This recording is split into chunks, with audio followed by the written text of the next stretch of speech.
Hi hello friends, welcome to spy vlogs.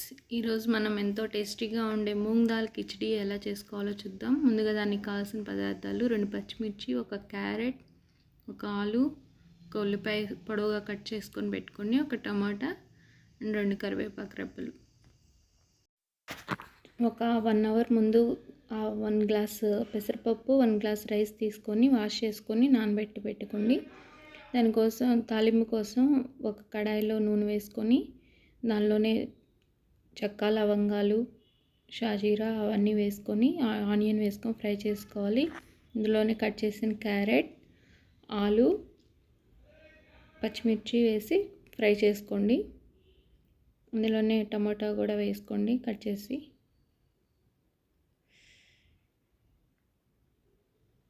కరివేపాకు అన్నీ వేసి బాగా కలుపుకొని ఫ్రై చేసుకోండి. ఒక 2 మినిట్స్ ఫ్రై చేస్తే సరిపోతుందండి.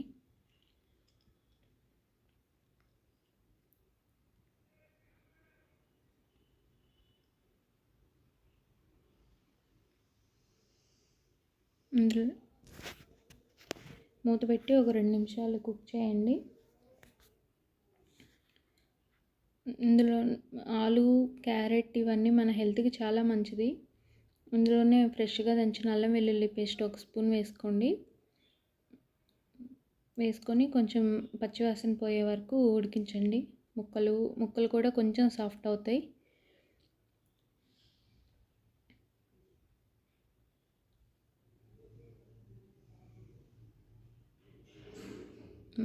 మధ్య మధ్యలో మూత తీసి కలుపుతూ ఉండండి.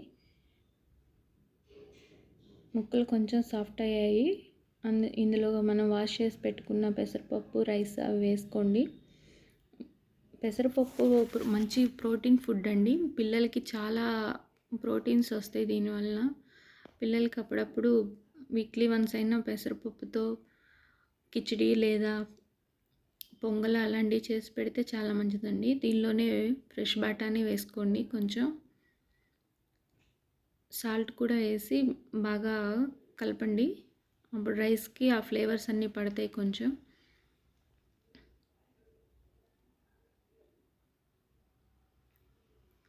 ఇందులోనే కొంచెం ధనియాల పొడి వేసుకోండి. లైట్గా ఫ్లేవర్ కోసం ఒక 1/2 స్పూన్ సరిపోతుంది.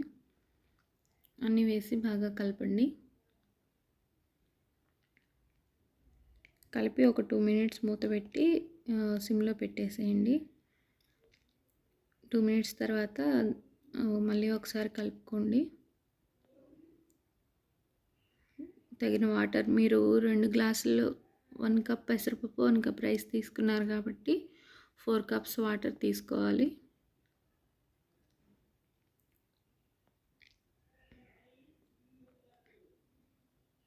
సాల్ట్ టేస్ట్ చూసుకొని అడ్జస్ట్ చేసుకోండి. మూత పెట్టేసి మీడియం ఫ్లేమ్లో పెట్టి ఉడకనివ్వండి. ఈలోపు మనం రైతా తయారు చేసుకుందాం. రైతాతో తింటే చాలా టేస్టీగా ఉంటుందండి.